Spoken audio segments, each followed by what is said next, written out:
मेरे पिता मुझे पर्दे के पीछे रखते थे। मैं यह बर्दाश्त नहीं कर सकती थी। एक दिन मैं अपनी सहेली के घर गई जो फिल्म देख रही थी। अब मैं हीरोइन बनना चाहती थी।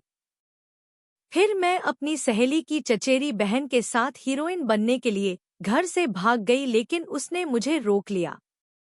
मुझे एक वेश्यालय में ले गई और वहां हर दिन मेरे साथ रहने लगी।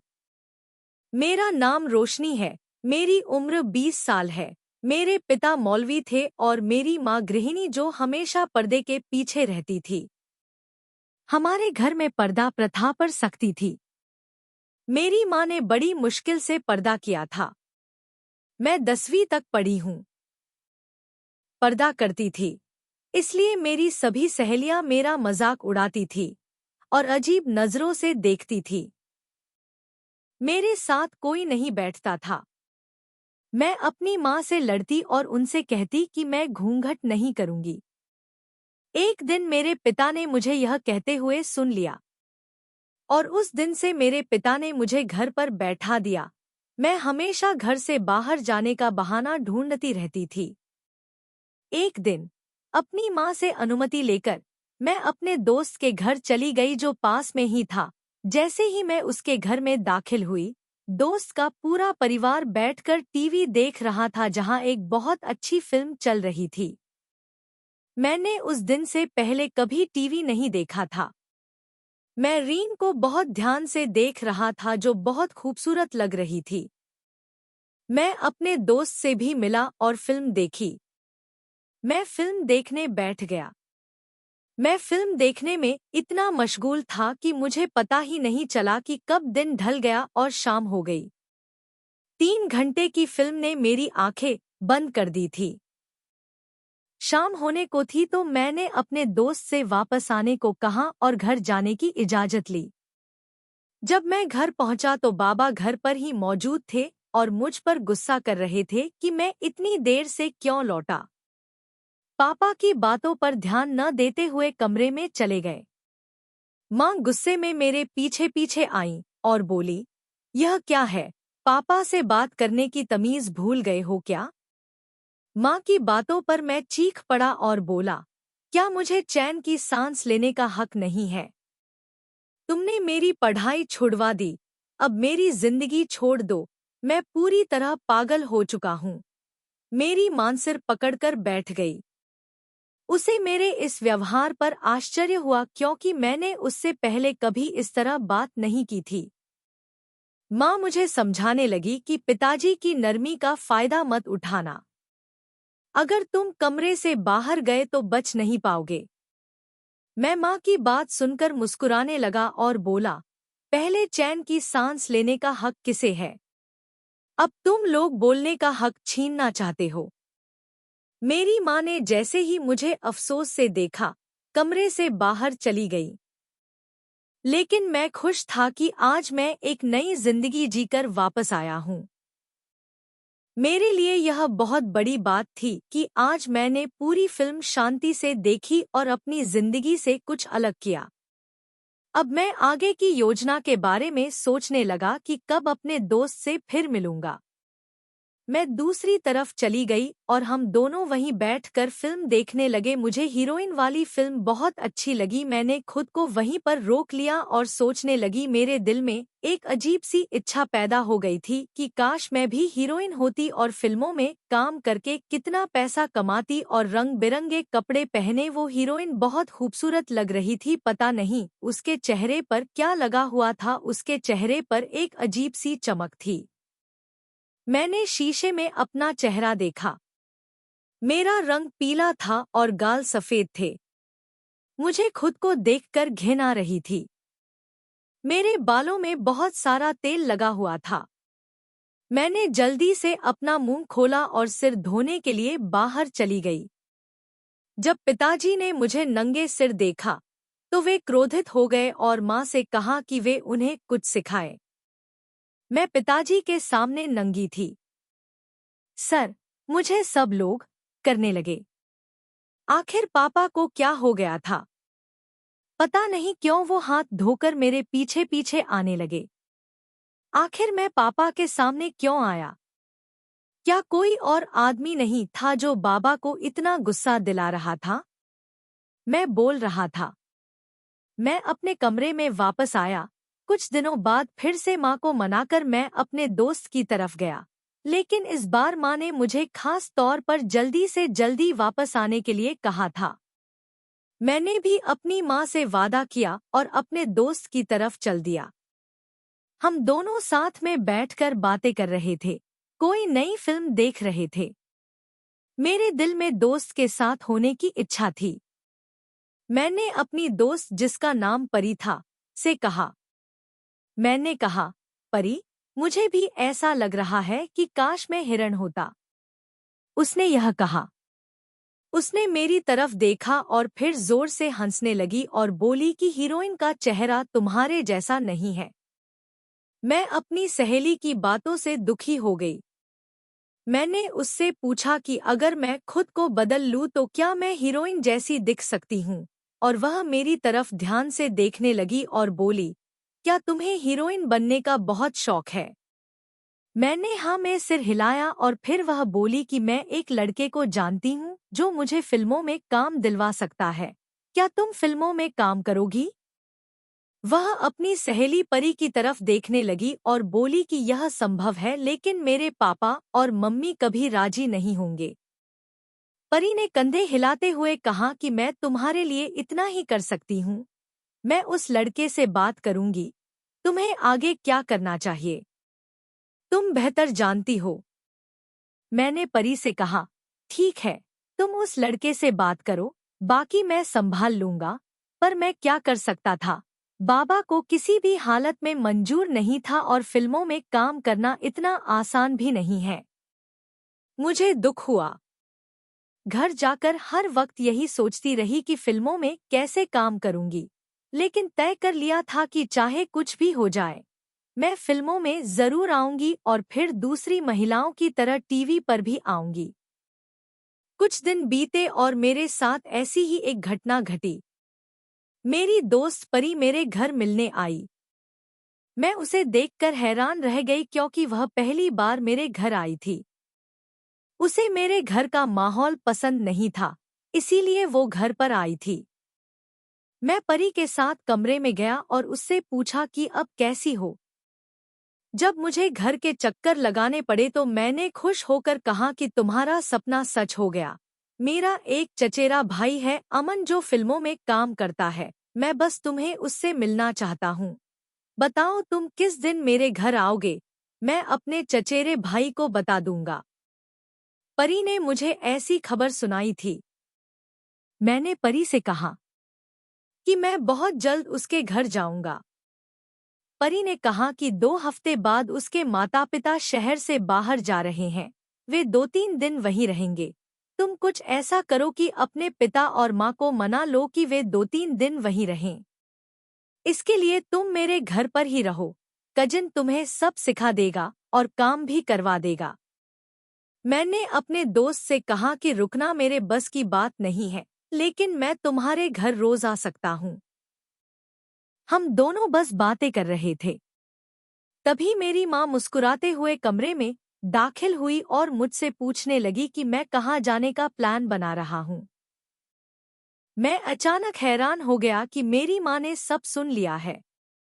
मैंने माँ को बताया कि परी के मम्मी पापा कुछ दिनों के लिए नहीं रुक रहे हैं। हम दूसरे शहर जा रहे हैं, तो वो घर पर अकेली रहेगी, इसलिए कह रही थी कि मेरे घर आ जाओ कुछ दिन के लिए। माँ चौंक गई और पूछने लगी कि तुम्हारे मम्मी पापा तुम्हें साथ क्यों नहीं ले जा रहे हैं? परी बोली कि माँ, पापा किसी की डेथ पर जा रहे हैं, मेरा वहाँ क्या काम है, इसीलिए वो मुझे घर पर छोड़ कर जा रहे हैं। थैंक यू रिया आंटी, मैं भी ऐसा ही करूँगी। मैं रात को आपके पास ही रहने आ जाती हूँ और रोशनी दिन भर मेरे पास ही रहने आ जाती।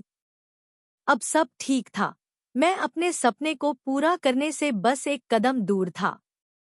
2 हफ्ते बाद मैं अपनी दोस्त के घर गया और उसका चचेरा भाई भी वहाँ था।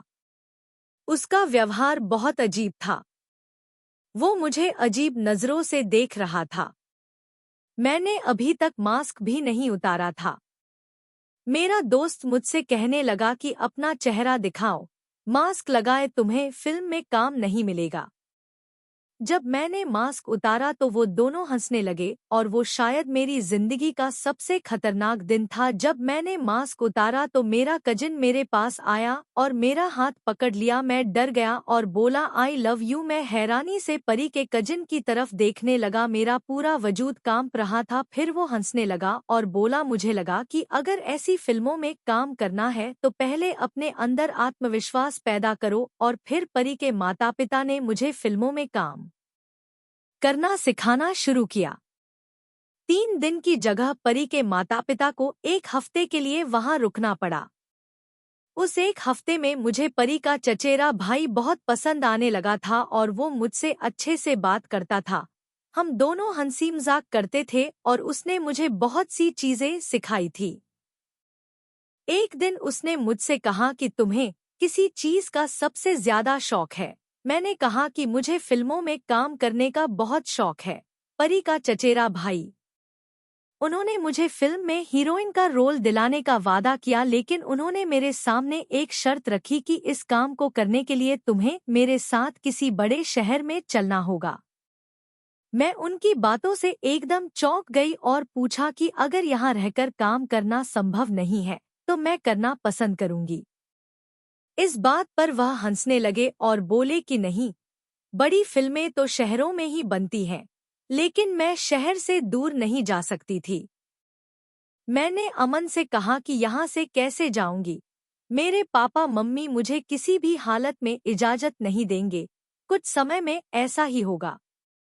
वह सोच में पड़ गया और फिर उसने कहा कि तुम मुझसे प्यार करती हो। मैंने उसकी तरफ देखा और हाँ में सिर हिलाया। वह बोला कि मैं भी तुमसे प्यार करती हूँ, तो क्यों न हम दोनों भागकर शादी कर लें। तुम्हारे माता पिता न तो इस रिश्ते के लिए राजी होंगे और न ही फिल्मों के लिए, और तुम सारी जिंदगी यहीं रहोगी और फिर जब तुम बड़ी हो जाओगी तो तुम्हारे माता पिता किसी बड़े आदमी से तुम्हारी शादी कर देंगे।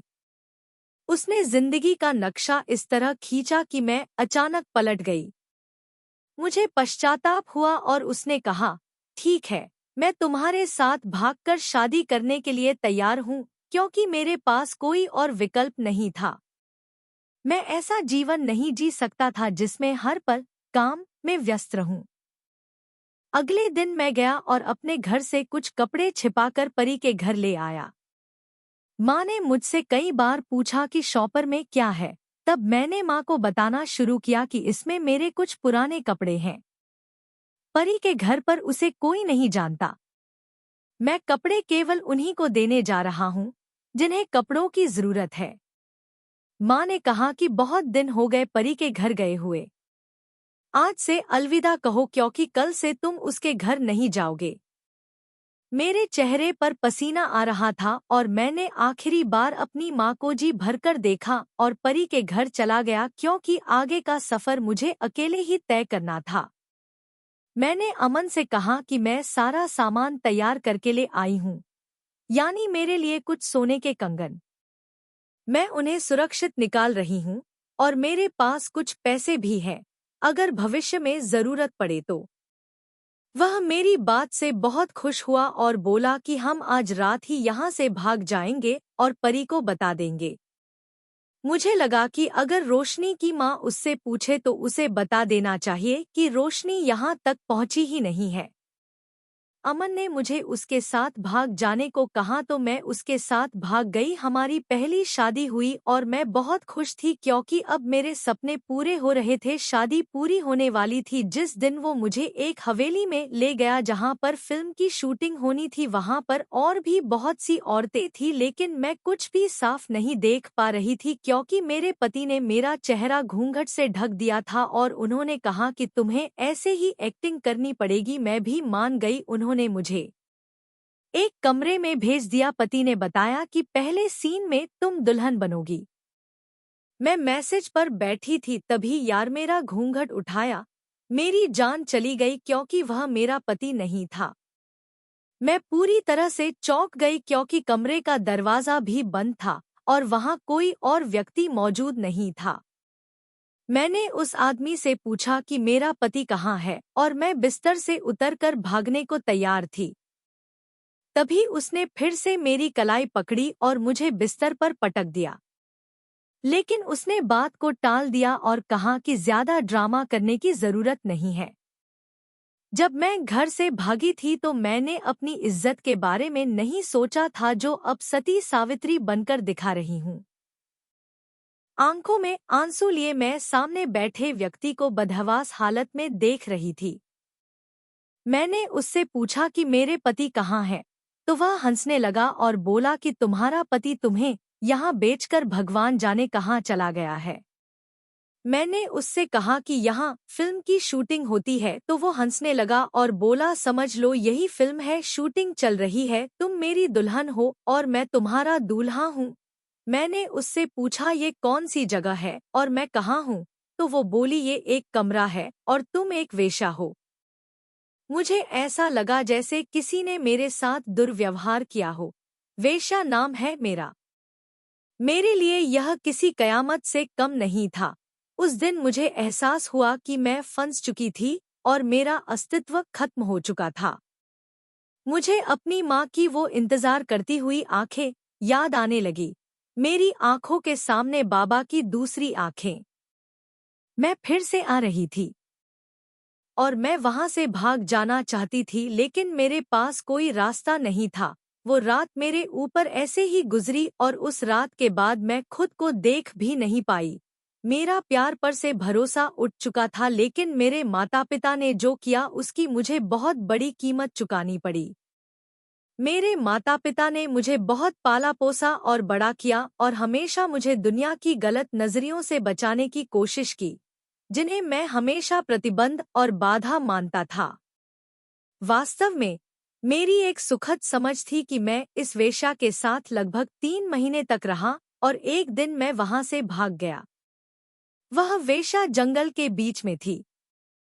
मुझे नहीं पता था कि मुझ में इतनी हिम्मत कहाँ से आई। मैं इस उम्मीद में भागता रहा कि शायद कोई रास्ता मिल जाए और मैं बच जाऊं, लेकिन मुझे यह भी नहीं पता था कि मैं किस शहर में आ गया हूं। मैं लगातार भाग रहा था कि अचानक मेरे पीछे से किसी के कदमों की आवाज सुनाई देने लगी, जैसे कोई मेरे पीछे भाग रहा हो।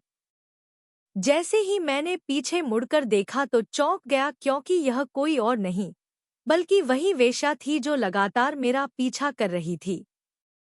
मैं और तेज भागने लगा, लेकिन उसकी दौड़ मुझसे तेज थी और आखिरकार मैं उसके हाथों में आ गया। वह मुझसे भी तेज भाग रहा था और फिर वही हुआ जिसका मुझे डर था।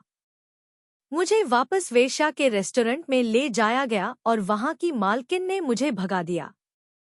मैं हर समय रोता रहता था और अपने माता पिता को याद करता रहता था। एक बात तो मुझे समझ आ गई थी कि मेरे माता पिता ने जो कुछ भी किया है उसका खामियाजा मुझे जीवन भर भुगतना पड़ेगा।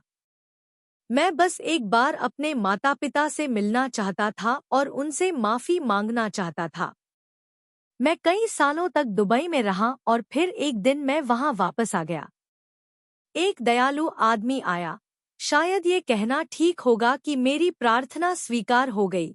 मेरी माफी। मैंने उस आदमी से हर तरह की विनती की कि मुझे यहाँ से निकाल दे। मैं भारत से नहीं हूँ। मैं अपनी माँ के पास वापस जाना चाहता हूँ। मैं अपने पिता के पास वापस जाना चाहता हूँ। उस आदमी को मुझ पर दया आ गई और उसने मुझे खरीद लिया और फिर न सिर्फ मेरे साथ भारत आया बल्कि मेरे घर भी आया और मुझे छोड़ने भी आया। लेकिन जैसे ही मैं घर पहुंचा, एक और क़यामत मेरा इंतजार कर रही थी। मेरे माता पिता घर छोड़कर चले गए थे। आखिर इतनी बदनामी के बाद कोई कैसे वहां रह सकता था? मैंने अपने पड़ोसी से पूछा, जो मुझे देखकर बहुत हैरान हुआ और बोला कि भगवान तुम्हारी जैसी बेटी किसी को न दे। धोखे ने तुम्हारे पिता की जिंदगी बर्बाद कर दी और तुम्हारी माँ को तुम्हारी दादी के घर जाने पर मजबूर होना पड़ा। मैंने इतना सुना कि मेरे होश उड़ गए। जब मुझे होश आया तो मैं अस्पताल में था और जो आदमी मुझे दुबई से भारत लेकर आया था वो मेरा दोस्त था। वो मेरे साथ था और उसने मुझे समझाया कि हम तुम्हारी नानी के घर चलेंगे और तुम्हारी माँ के पास रहेंगे। वो तुम्हें माफ कर देंगी। लेकिन मैं अपने पिता के जाने का दर्द बर्दाश्त नहीं कर पाया। लगातार 2 दिन अस्पताल में रहने के बाद मैं अपने पिता के जाने का दर्द बर्दाश्त नहीं कर पाया। मैं अपनी दादी के घर गया। जैसे ही मैंने दरवाजा खटखटाया, मेरी माँ बाहर आई और मुझे देखकर चौंक गई। कुछ देर तक मुझे देखने के बाद उसने गुस्से में मेरे चेहरे पर दरवाजा बंद कर दिया। मैं रोता रहा, चिल्लाता रहा और दरवाजा खटखटाता रहा, लेकिन मेरी माँ ने मेरी एक न सुनी। मैं वहीं बैठकर रोता रहा। मेरे साथ आए व्यक्ति ने मेरा बहुत हौसला बढ़ाया। उसने हिम्मत दी। उसका नाम खुर्शीद था। खुर्शीद ने मुझसे कहा कि माँ जल्दी ही मान जाएंगी। वो तुम्हारी माँ है। अभी वो नाराज है लेकिन वो इससे उबर जाएगी। तुम्हारे बाद उसने जो गुस्सा बर्दाश्त किया वो बहुत मुश्किल था। रशीद ने मुझसे पूछा कि तुम यहाँ कैसे पहुँचे। मैंने उसे पूरी कहानी बताई। उसने कहा कि इसका मतलब है कि तुम शादीशुदा हो। मैंने खुर्शीद से कहा कि मैं विश्वास नहीं करती इसलिए। उसने मुझसे शादी भी कर ली थी। मुझे पूरा यकीन है कि वह कोई ढोंगी था जिसने धोखे से मुझसे शादी की होगी।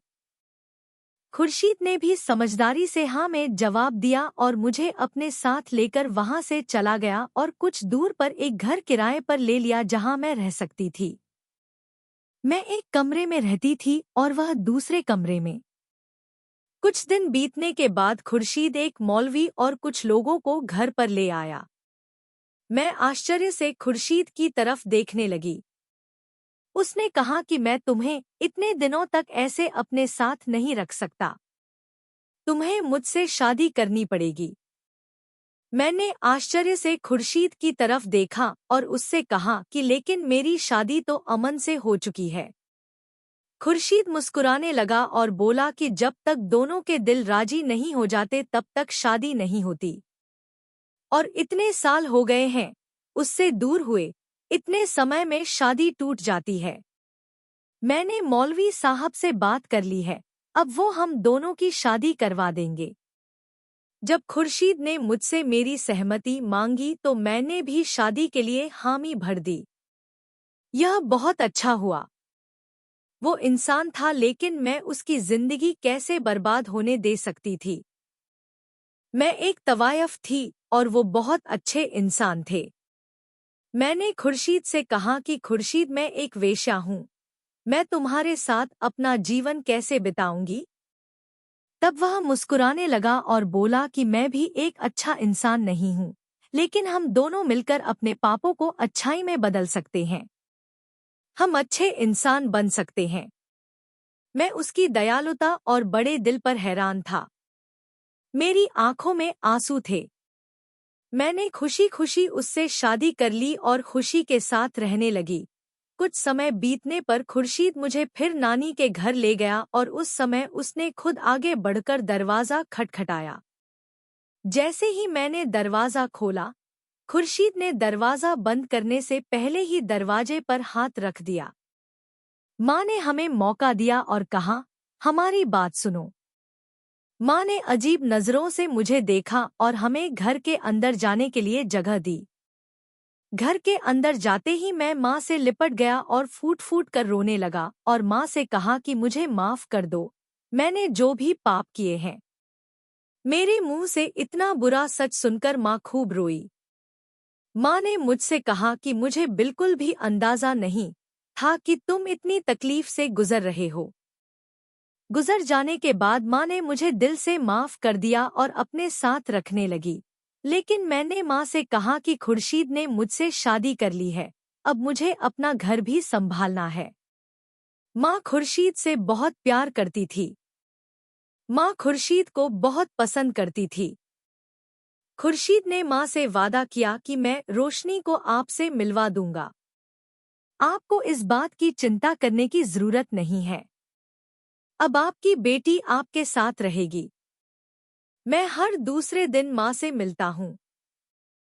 माँ कपड़े सिलने का काम करती थी, इसलिए वह उसके लिए भी काम करवाता था। इस सब में खुर्शीद ने हमारा बहुत साथ दिया, लेकिन वह एक अच्छा इंसान था। मैं अक्सर खुर्शीद और अमन की तुलना करता था, लेकिन खुर्शीद का पलड़ा हमेशा भारी रहता था। मुझे सजा मिली और सब्र करने के बाद मुझे खुर्शीद मिला, जो मेरी किसी भी अच्छाई के लिए जिम्मेदार नहीं था। कहते हैं, जब हम अपने माता पिता को दुख पहुंचाते हैं, उस समय हमें सिर्फ अपना भला दिखता है, लेकिन माता पिता की खामोशी आसमान छूती है और माता पिता को दुख पहुंचाने वाले का अंजाम भी वैसा ही होता है। भगवान सभी के सम्मान की रक्षा करें और हर बच्चे को अपने माता पिता का आज्ञाकारी बनाएं। दोस्तों, यह थी आज की कहानी। अगर आपको कहानी पसंद आई हो तो कृपया वीडियो को लाइक, शेयर और कमेंट करें। अगर आप मेरे चैनल पर नए हैं तो कृपया ऐसा करें। चैनल को सब्सक्राइब करना न भूलें।